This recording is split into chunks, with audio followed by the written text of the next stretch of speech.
Aujourd'hui, je vais vous parler de mon projet d'écrire mes mémoires. En fait, c'est vrai que cette période assez anxiogène, on doit dire, du coronavirus, fait réfléchir.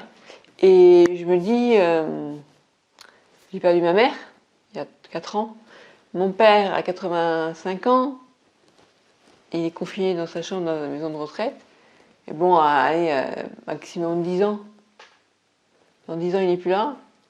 Moi, j'ai 51 ans et je me dis, je suis dans la dernière ligne droite, dans la deuxième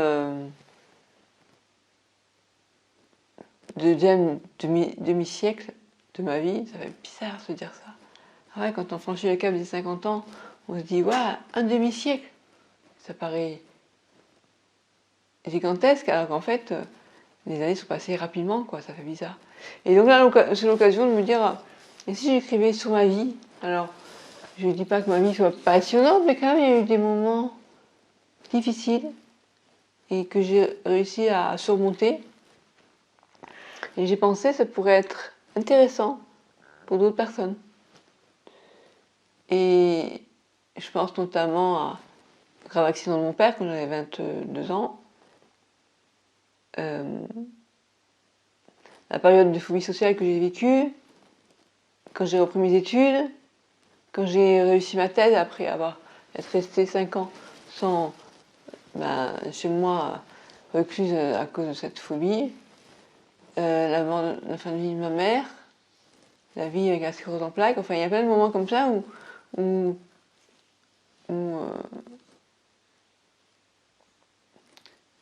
j'ai l'impression en fait, même quand on parle de la sclérose en plaques, on est quand même 100 000 personnes en France à avoir cette maladie.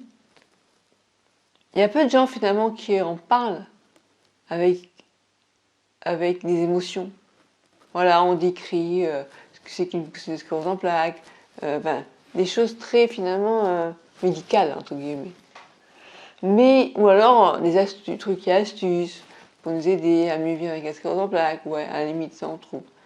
Mais vraiment, ce qu'on ressent à l'intérieur de nous, comment, je vais être sûr que j'ai bien mon micro, comment on vit une maladie chronique, eh ben ça, il y a pas de gens qui osent en parler. Alors, soit parce que la personne estime que ça n'appartient qu'à elle, il faut être pudique dans la vie, il ne faut pas dévoiler tout ce qu'on vit, c'est ma vie privée. Mais moi j'estime que ce qui m'intéresse, quand j'écoute nos témoignages, c'est vraiment que la personne elle ose parler de ses ressentis. Si c'est juste pour dire, bon voilà, quand on a la sclérose en plaques, on a la fatigue chronique. La fatigue chronique, ça veut dire que on peut avoir une distanciation sociale, parce que on ne peut plus participer à des activités comme on le faisait avant. Et moi j'ai envie de savoir qu'est-ce que toi tu ressens à l'intérieur de toi en fait. Se dire, ouais tu vois là, ce soir, j'aurais bien aimé sortir avec mes amis. Mais j'ai pas pu, j'ai dû dire non, alors que j'aurais eu envie de dire oui. Parce que j'aurais eu envie, moi aussi, de pouvoir aller faire la fête avec elle. Bon, pas trop ensemble parce qu'il y a le confinement. Mais voilà, et arrêter ce langage aseptisé. Bon voilà, il faut que je dise ça quoi. Non. Dis ce que au moins tu ressens. Et s'il y a des moments difficiles, tu dis il y a des moments difficiles. Et alors après, je repense à une personne qui avait dit que il fallait pas aller sur ma chaise parce que je mettais le bourdon à tout le monde parce qu'elle trouvait que j'avais été fatiguée. C'est sûr que si je témoigne au moment où je viens de perdre ma mère, où je raconte que je suis pas bien, forcément, si quelqu'un voit ça, il faut pas comment dire, il faut pas le prendre pour soi. Il faut savoir que il faut aussi avoir une certaine distanciation. C'est pas parce qu'une personne va me raconter ses malheurs que tout de suite, moi, je vais être complètement à fleur de peau et me dire, voilà, elle a une sclérose en plaques, elle a ce problème-là, moi aussi je vais l'avoir. Moi aussi je vais vivre ça de la même manière. Non, non. En tout cas, je trouve ça important. Enfin, moi, ce que j'aime partager avec les gens, c'est justement, c'est oser parler vrai. Et donc, dans ce livre, j'aurais envie de dire bon, ce que j'ai vécu, mais surtout la manière dont je l'ai vécu, comment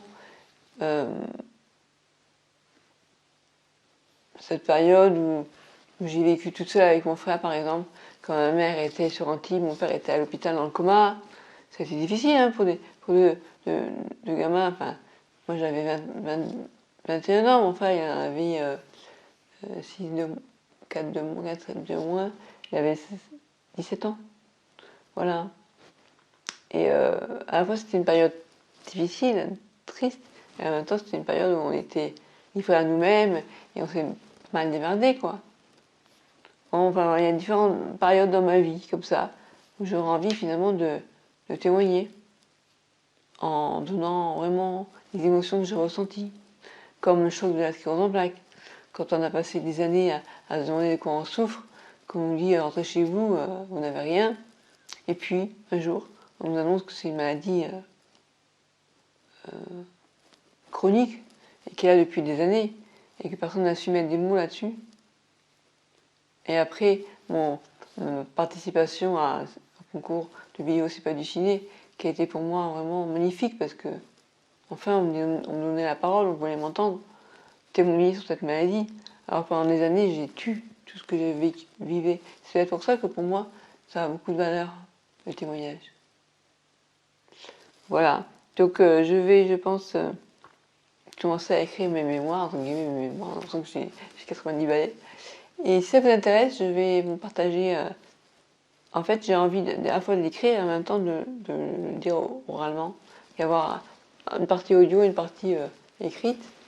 Et je vais vous raconter comment, enfin, je vais vous montrer comment on écrit un e-book, un livre numérique, comment on les publie sur Amazon ou sur lulu.com.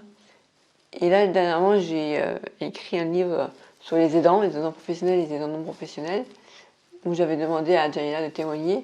Si ça vous intéresse, je crois qu'il est en vente à 13 ou 15 14 euros, je ne sais plus. Si vous voulez la version papier, si vous voulez la version numérique, je n'ai même pas mis en vente sur Lulu. Enfin bref, c'est pas pour l'argent que je le fais, c'est vraiment parce que dedans il y a aussi le témoignage de ma vie, avec autant ma mère était en fin de vie justement. Et je voulais écrire tout ça. Pour moi, ça a l'importance, c'est un peu comme si on laissait des traces de notre existence sur Terre, quoi.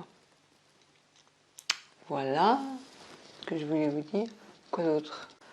En fait, ce confinement forcé me rappelle le confinement volontaire, enfin volontaire, pas vraiment, mais de l'époque où j'étais phobique, je vous en ai parlé, et ça m'a donné envie de me remettre, comme je l'ai fait à l'époque, à l'aquarelle, à la peinture et même au dessin. Je me disais pendant longtemps, par rapport à ma mère, je pensais que moi je n'avais pas de talent du tout au niveau du dessin. Et la peinture, bon, ça me plaisait, mais je ne trouvais vraiment pas de talent. Et bizarrement, j'ai réalisé, je me suis dit, mais attends, ta mère, elle avait peut-être du talent, mais qu'est-ce qu'elle en a fait de son talent? C'est du gâchis. Et toi, tu n'as peut-être pas du talent, mais tu n'es pas non plus nul. Et si tu l'exploites, si tu le développes, peut-être que, et là je me disais, il vaut mieux une petite graine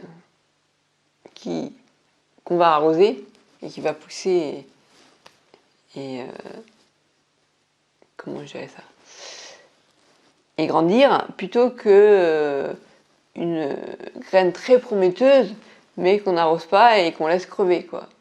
Et bien ma mère, c'est un peu ça ce qu'elle a fait. Son talent, elle n'a pas du tout exploité. Et souvent, je lui disais, mais vas-y, maman, écris. Non, pas écrit, parce que l'écriture, c'est pas son truc. C'était moi, l'écriture. Et je lui disais, vas-y, dessine.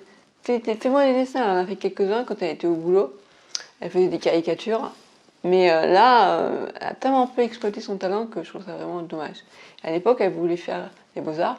Sa mère n'a pas voulu.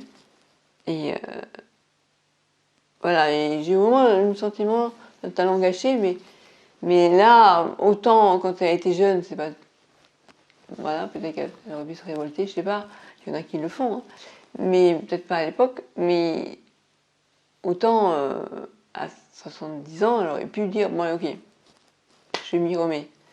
Et je disais, c'est dommage, c'était aussi doué en aquarelle et tu l'as pas fait, Et du coup, en tout cas, m'avait donné le goût de faire une matière artistique. Et je me dis, ben, j'ai envie de le faire.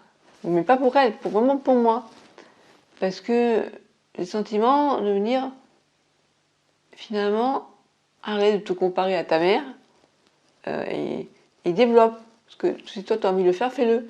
Et finalement, même si tu n'as pas un talent monstrueux, tu te feras plaisir et on va voir ce que ça va donner. Après tout, on n'en sait rien, quoi. Et j'en ai marre de me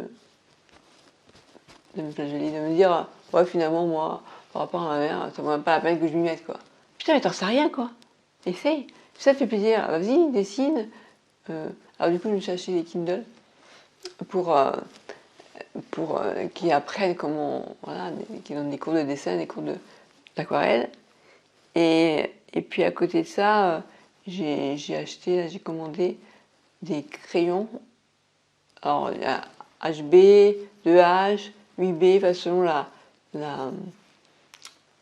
si on veut les plus ou moins gras ou plus ou moins secs. Et puis des feuilles aussi, voilà. Donc, si ça vous intéresse, vous aussi, eh bien, on pourrait apprendre ensemble. Je vous ferai part de mes découvertes, ce que je vais apprendre à faire. Je vous montrerai mes petits dessins. Et puis l'aquarelle aussi, voilà. Et puis, de l'autre côté, par contre, pour l'écriture, ça, je pourrais vous montrer, si ça vous intéresse aussi. Donc, je vais ouvrir un newsletter pour ceux qui veulent, qui sont intéressés. Donc, spécial dessin et aquarelle et spécial écriture. Apprendre à écrire, à rédiger un livre. Pas un livre, c'est mes mémoires. Voilà ce que j'avais à vous dire. Bon, j'entends le four qui chauffe. Je vais manger des coupes collées ce soir. Ouais, je me fais à manger. Bah oui, hein, pour pas mourir avant. Comment dire? On va pas se laisser dépérir, hein. Le coronavirus, on va arriver